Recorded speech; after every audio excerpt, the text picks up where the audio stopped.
질문을 다 마쳤기 때문에 김경호 참고인 오늘 아침부터 계속 나오셨는데 발언 기회를 잠깐 드리도록 하겠습니다. 발언대로 나오시죠.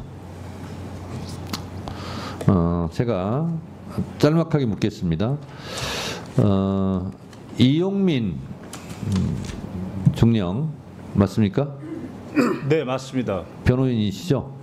전에는 박정훈 대령도 변호인 했습니다. 네, 알고 있습니다. 이용민 증인의 변호사로서 이용민 증인의 지금 심리 상태가 좀 안 좋은 것 같고 본인도 아까 치료를 받고 있다고 하는데 지금의 상황이 어떻습니까? 그렇습니다. 오늘도 약을 먹으면서 점심과 저녁에 약을 먹으면서 버티고 있고 제가 보기에는 옆에서 표정을 보면 안쓰러운 상태입니다. 이용민 증인이 왜 이렇게 됐습니까? 제가 파악하기로는 해병대 사령부 차원에서 차별과 정서적 학대 이것 때문이라고 파악했습니다. 이용민 증인은 포대 대대장으로서 지금 책임을 통감하고 있고 책임을 지겠다는 자세에 있죠? 그렇습니다. 수사 처음부터 도의적 책임뿐만 아니고 법적 책임에 대해서 모두 지는 것이 고 최해병에 대한 진정한 명복을 비는 길이다. 이렇게 밝혔습니다. 이용민 증인의 태도는 이러한데 그 윗 상관들의 태도는 어떻다고 생각하십니까? 특히 임성근 증인은 오늘 청문회에서도 허위 사실을 2번이나 이야기했습니다. 그 허위 사실 2번 얘기한 것은 무엇입니까? 오전에 자신의 부하가 수중수색한 사실을 7월 19일 19시경에 인지했다라고 얘기했습니다. 그러나 그날 사고가 발생하고 7월 19일 10시 46분경에 사단의 참모장으로부터 이용민 중령한테 전화가 왔고 당시 이용민 중령은 벨트 아래 수중수색간에 실종이 돼서 사망했다라고 보고했습니다. 정상적인 군의 보고 체계라면 참모장은 바로 사단장에게 보고했을 것이고 또한 해병대 수사단에서 임성근 증인은 자신이 스스로 7월 22일 영결식 이후 수중수색 사실을 처음 알았다. 깜짝 놀랐다. 나는 수중수색 지시를 한 바 없다라고 말한 자신의 발언과도 배치됩니다.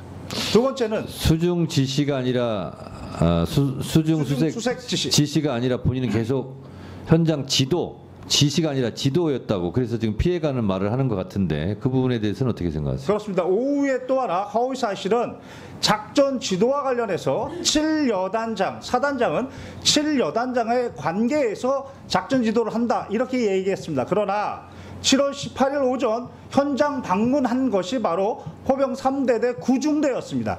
당시 구중대장은 전날까지만 해도 호우 피해 복구 작전이라고 알았는데 현장에서 갑자기 실종자 수색 작전으로 변경했고 당시 지형 정찰 및 위험성 평가를 위해서 병력을 대기하고 있었습니다. 그런데 갑자기 사단장이 나타나서 브리핑하고 있는데 갑자기 브리핑을 중단시키고 지금 빨리 들어가서 수색 안 하고 뭐하냐 라고 수중 수색 작전을 그리고 중대장한테 명령했습니다. 명백하게 허위사실이고 그 구중대가 바로 국민일보 일면에 나온 일렬식 수중수색 그 사진입니다. 자, 또 하나의 허위 증언이 있습니까? 이종섭 증인이 국민들 앞에서 이첩 보류 지시가 적법하다라고 얘기했는데 명백하게 법리 오해 위법입니다. 당시 최해병의 변사체가 발견됐습니다. 그러면 변사자 처리 지침에 따라서 해병대 수사단은 독자적으로 조사할 권한이 있습니다. 사망 원인에 대해서 그 사망 원인이 불명이면 불명인 대로 사망 원인이 밝혀졌는데 범죄 원인과 관련이 없으면 그러면 그때 당시는 국방부 장관의 지휘 감독권이 있습니다. 그러나 사망 원인에 범죄 원인이 있으면 개정된 군사보험법 2조에 따라 이첩시켜야 됩니다. 국방부 장관은 이때는 지휘감독권이 없습니다. 그게 개정된 군사보험법 2조의 취지입니다. 그리고 이것에 따라서 법원이 재판 관할권을 가지고 있는 군인 등의 범죄에 대한 수사 절차에 관한 규정 7조 1항에 따라 지체 없이 바로 이첩 시기를 지체 없이 경복궁에 보내게 되어 있는 것입니다. 따라서 당시 박 대령은 개정된 군사법법 2조와 그리고 대통령의 명령에 따라 지체 없이 이첩하려고 한 것입니다. 여기에 국방부 장관이 법령상 권한 없이 이첩을 보류하라는 의무 없는 일을 시킨 것입니다. 그 자체가 직권남용이고 여기에 더해서 이첩의 내용에 대해서 뭘 빼라, 특정인을 빼라, 내용에 대해서도 직권남용한 겁니다. 네, 김경호 참고인, 혹시 아까 들으셨겠지만 임성근 사단장은 여단정을 통해서만 지시도 아니고 지도했다라고 하는데, 제가 알고 있기로 7월 18일 예천 현장에서 군인다운 모습이 부족하다, 복장이 불량하다, 병력 왜 대기시키냐는 현장 지휘를 한 것으로 제가 알고 있습니다. 이게 포 3대대 구 중대장 대위에게 했다고 하는데 혹시 이 사실은 알고 있습니까? 그렇습니다. 저는 바로 군 검사가 사본을 만들어 놔야 됩니다 라고 했던 사본을 다 봤습니다. 다 봤습니까? 다 봤습니다. 그러면 임성근 사단장이 여단장에게만 지도했다라는 말은 허위입니까? 허위입니다. 관련 카톡에 당시 실종자 수색 작전의 의사 체계를 카톡으로 했고, 당시 포병 여단 대대 그리고 말단 간부들까지 사단장 지시, 사단장 강조 사항으로 모두 전파가 됐습니다. 그러니까 김경호 참고인은 임성근 사단장이 현장 지도했다는 말은 회피성 발언이고 직접 실제로 지시 행위를 다 했다, 이렇게 보고 있는 거죠? 구체적으로 말씀드리겠습니다. 구체적으로 말씀해 보세요. 당시 합참의 단편명령과 제2작전사 답변명령에 따라 7월 17일 10시부로 작전 통제권이 전환됐습니다. 그러나 7월 17일 21시 55분부로 자신의 명령으로 단편명령 23-19호 호우 피해 복구 작전, 호우 피해 복구 투입 실시라고 단편명령을 내렸습니다. 자신의 병력을 언제, 어디로, 어떤 병력을 투입하는 명령은 내릴 수 있습니다. 다만 여기에 예하부대 과업에 대해서 깨알처럼 구체적으로 명령을 내렸습니다. 이때 포병여단은 단순히 호우 피해 복구 작전이었습니다. 그런데 7월 17일 도착해서 10시경부터 카톡에 실종자 수색 작전이라고 사단장이 강조했다라고 그렇게 명령에 내려옵니다. 이때부터 실종자 수색 작전으로 변경했으면 그에 맞는 안전 도구를 갖춰야 되는데 그런 말은 없었습니다. 그리고 나서 아침에 7월 18일 날 포병 3대대 구중대장 가서 안정성 평가 생략하고 신속 투입 작전을 명령했고, 오후에는 실종자 수색 작전이 불가한 그런 상황, 육군도 철수했는데 지속명령, 작전 지속명령도 바로 임성근 증인이 내렸습니다. 그리고 더욱 중요한 것은 이 사건 바둑판식으로 무릎 아래까지 내려가서 정성껏 찔러보면서 탐색, 임성근 증인이 강조했고 지시했고 그것이 카톡에 모두 나와 있습니다. 자, 김경호 참고인, 하여튼 하루 종일 말씀 참느라고 고생하셨는데요. 제가 묻겠습니다. 이 작전 통제권은 육군 54단이 갖고 있었죠? 네, 그렇습니다. 네. 그런데 그래서 임성근 사단장은 자기에게 지휘권이 없었다, 이렇게 주장을 하고 있는 것 같은데 그 부분에 대해서는 어떻게 생각하세요? 7일 여단장의 진술에 따르면 당시 54단장은 현장에 한 번도 오지도 않았고 화상회의로 한 번도 진행도 안 했으며 어떠한 지시도 하지 않았다. 반면 임성근 증인이 현장에 2번이나 왔고 화상회의도 했고 구체적으로 지시도 내렸다, 이렇게 진술하고 있습니다. 그렇습니다. 실제적으로 작전 통제권은 육군 54단에 가 있었지만 사실상 부대 지휘, 지시는 임성근 사단장이 한 것으로 봐야 되겠죠? 그렇게 7여단장은 진술했습니다. 네.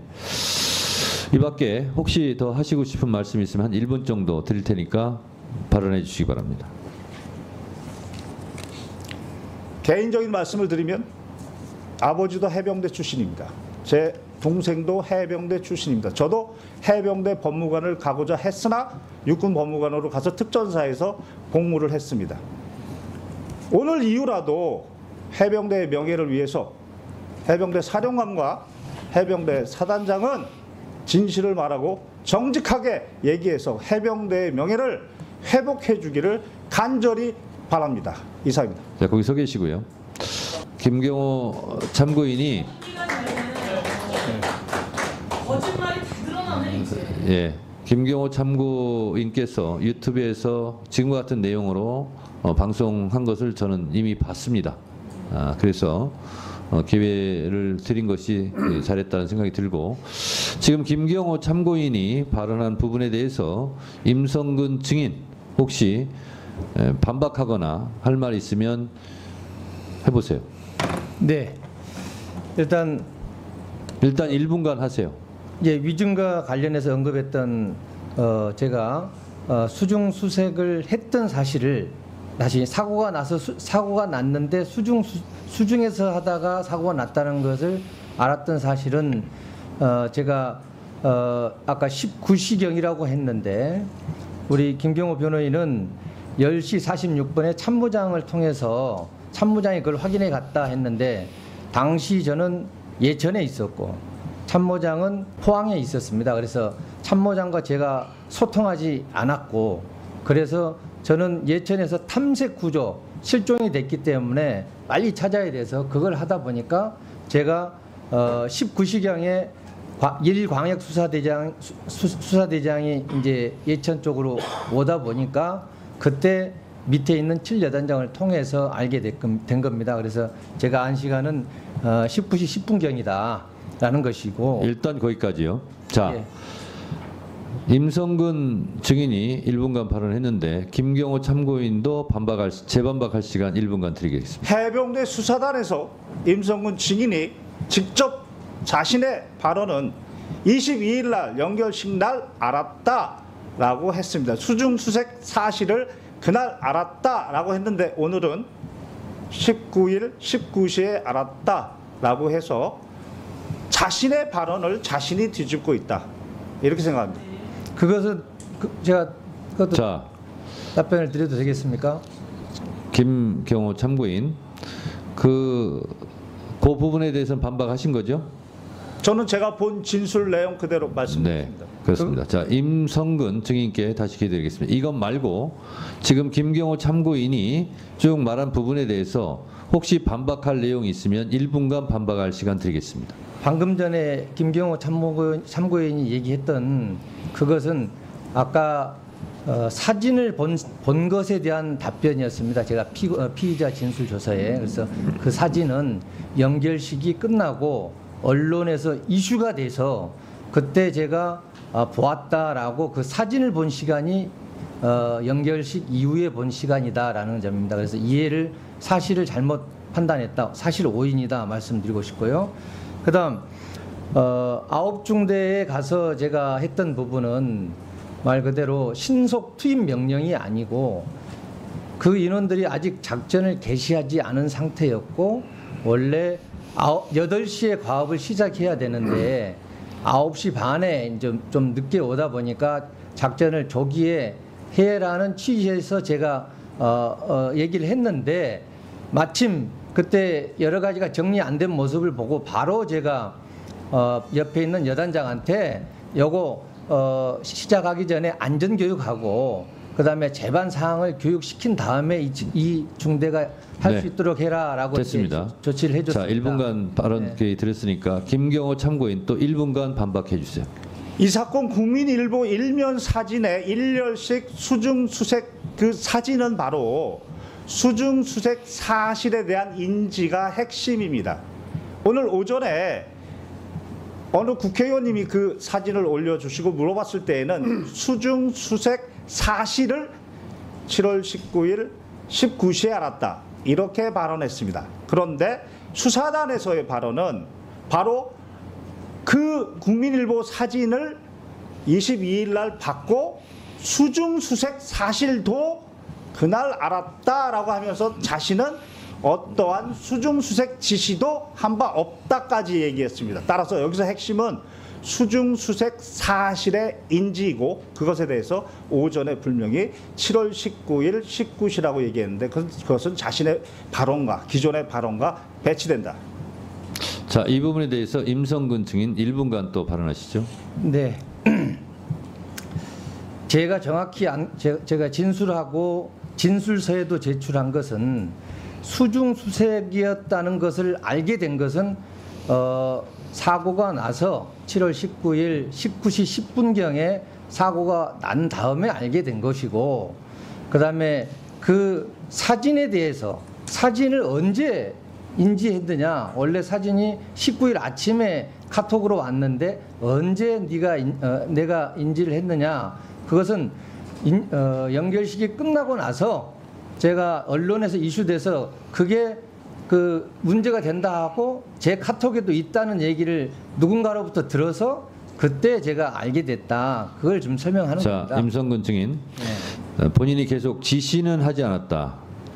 현장 지도만 했다. 이렇게 입장을 고수하시는 거죠? 네, 그렇습니다. 자, 이 부분에 대해서 김경호 증인 1분간 반박해 주세요. 현장 지도를 했지 지시는 하지 않았다 하는 부분에 대해서. 먼저 현장에 도착하자마자 갑자기 실종자 수색 작전으로 변경 명령을 내린 게 임성근 증인입니다. 그게 카톡에 나와 있습니다. 그리고 구중대에서는 신속 투입 명령, 안전성 평가 생략하고 그 명령도 그 구중대장의 진술에 나와 있고, 또한 오후에는 작전 자체가 불가능한데 작전 지속 명령을 내렸다라고 녹취에도 나옵니다. 그리고 이 사건 가장 위험했던 바둑판식으로 수색 작전 명령도 카톡에 분명히 나옵니다. 객관적 증거는 차고 넘칩니다. 자, 임성근 증인, 바둑판식으로 찔러라 하는 작전 지시를 했다라고 지금 김경호 참고인께서 말씀하시는 거죠? 그렇습니다. 네, 이 부분에 대해서 반박해 주세요. 네. 바둑판식 수색이 나온 것은 아까 위원장님께서 카톡으로 지시했다는 그 사단장 지시사항입니다. 그 사단장 지시사항은 일단 그 사단장은 누구죠? 접니다. 지시했네요, 그러면. 저의 지시사항으로 있는데 그게 포병 부대만 있는 사단장 지시사항입니다. 다른 데는 그게 없는 사단장 지시사항입니다. 즉 제가 지시하라고 해야 사단장 지시사항이 되는데 그 부대만 있다는 겁니다. 그다음 그 안에 들어있는 내용 자체도 제가 여단장을 통해서 언급하고 지시하고 또 강조한 것은 바둑판식 수색이었는데 나머지 찔러가면서 해라 이런 내용들이 들어가 있는데 그것은 이미 여단장이 아침부터 집안이 약해서 찔러가면서 이렇게 안전성 차원에서 해라 하는 그런 것까지 포함해서 돼 있기 때문에 제가 한 것은 바둑판식 수색 하나다라는 말씀이고, 바둑판식 수색은 지금 1열 종대, 2열 종대, 횡대 이런 어떤 수색 대형이 아닙니다. 바둑판식은 바둑판식으로 바둑판처럼 구역화해서 이걸 딱 쪼개가지고 어느 네. 지역이 알겠어요. 중요하면은 그걸 취지를 집중적으로 알겠습니다. 하라. 취지를 이런 알겠습니다. 것이지 자. 구역화 세분합니다. 됐습니다. 아니, 자, 대형이 아닙니다. 예. 대형이 자. 아니고 예. 바둑판식 다른 분들은 좀 자제해 주시고요. 자, 김경호 참고인 이 부분에 대해서 반박해 주세요. 바둑판식이 왜 수중 수색 지시였느냐? 카톡에 이런 대목이 나옵니다. 탐색 및 수색 다시 실시입니다. 그리고 나서 바둑판식 지시가 나옵니다. 그렇다면 다시 이전에 그 전에 어떤 모습이 있었느냐? 그게 바로 구중대에서 안전성 평가 생략하고 신속 투입시켜서 국민일보 일면에 나와 있는 허벅지까지 수중수색 1열식이었습니다. 그것을 보고 나서 포병은 비효율적이다. 1열식이 비효율적이라는 겁니다. 그리고 바둑판식으로 무릎 아래까지 내려가서 찔러보면서 해라 라고 했던 것입니다. 따라서 포병 모든 대원들은 오전에 구중대장이 그렇게 엄청나게 질책을 받고 화가 났다. 그게 1년씩이었다. 수중수색에서 그게 비효율적이었다. 이미 다 전파되어 있는 상황이었습니다. 따라서 수중수색을 바둑판 식으로 하라는 얘기는 격자 모양으로 하라는 거구나. 실제 그렇게 하다가 고 최혜병이 가장 네. 위험한 곳에 있었습니다. 자, 김경호 참고인 마지막으로 묻겠습니다. 좀 잠깐 가만히 계세요. 박정훈 수사단장이 이런 사실을 다 조사를 했고 수사를 했고 그래서 임성근 사단장의 과실이 인정되었고 혐의로 인정되었고 그래서 이첩을 하고 이것은 분명히 수사를 통해서 책임을 묻게 해야 된다라는 취지로 했는데 이것이 이첩불이 되고 지금 대통령 경로설 이후로 엉망진창이 됐습니다. 자, 김경호 참고인께서도 이 사건에 대해서 소상히 알고 있는 만큼 임성근 사단장이 실제로 지시한 수중수색을 지시를 했고 그 결과 최혜병의 사망 사건이 이루어지게 됐다라고 본인도 생각하고 있습니까?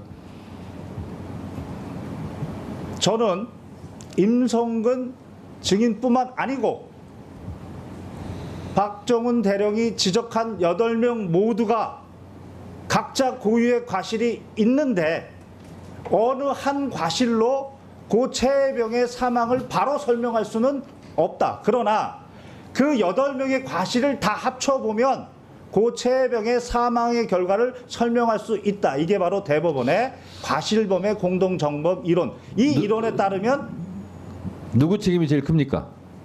본인이 생각하기에. 그것은 바로 호우 피해 복구 작전이라고 생각하고 삽 마대를 들고 갔던 부대에게 아무 준비 없이 실종자 수색 작전으로 방향을 확 틀어버린 임성근 증인의 책임이 가장 크다고 판단합니다. 네, 감사합니다. 들어가세요.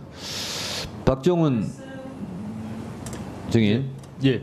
김경호 참고인이 어쩌면 본인이 말하기 좀 그런 부분까지 다 증언을 했는데 김경호 참고인 부분에 대해서 혹시 첨가하거나 삭제할 부분이 있습니까? 따로 첨가하거나 삭제할 부분 없습니다. 그 김경호 변호사가 얘기한 부분들은 제 부하인 수사관들이 저에게 다 보고했던 1000페이지 가까이 되는 수사 서류에 다 담겨져 있는 내용들입니다. 이상입니다. 잠시 주목해 주시길 바랍니다. 구독자분들에게 특별한 선물을 준비했는데요. 제가 항상 여러분들께 강조드리는 말씀이 있습니다. 이슈와 뉴스만 꾸준히 챙겨보셔도 충분히 돈을 벌 수 있다고 말씀드리는데요. 여기 보이시는 채널의 영상을 보시면 어떤 생각이 드나요? 그냥 눈에 보이시는 뉴스와 영상만 보시고 아무 생각이 없으신가요? 그렇다면 저는 잘못된 것이라고 말씀드리고 싶습니다. 그 이유가 무엇이냐면 제가 8월 초에 뭐라고 말씀드렸나요? 지금은 바이오에 관심을 가져야 한다라고 뉴스만 보고 넘기지 마시고 투자를 직접적으로 생각해봐야 한다고 말씀드렸는데요. 이런 썸네일들과 영상을 통해서 충분히 구독자님들께도 전달이 되셨을 겁니다. 이런 바이오 이슈가 되었을 때 부자들은 어떻게 생각할까요?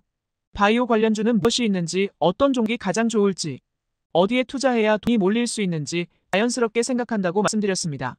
지난번에 구독자분들과 함께하는 주식으로 수익 내기를 진행했었는데요. 100% 무료로 진행을 했고 이 사진을 보시면 아시겠지만 구독에는 문자 메시지를 남겨주신 모든 시청자분들께 이렇게 바이오 관련주 중에 가장 급등할 확률이 높은 딱한 종목을 드렸습니다. 8월 13일에 우정바이오를 추천을 드렸습니다. 여기 나와 있는 사진을 보시면 정확히 얼마에 매수하고 어떤 종목을 사야 하는지 어느 점에 팔아야 하는지 이런 부분들까지 여러분들에게 정확히 알려드렸는데요. 실제로 많은 분들께서 수익을 보셨습니다.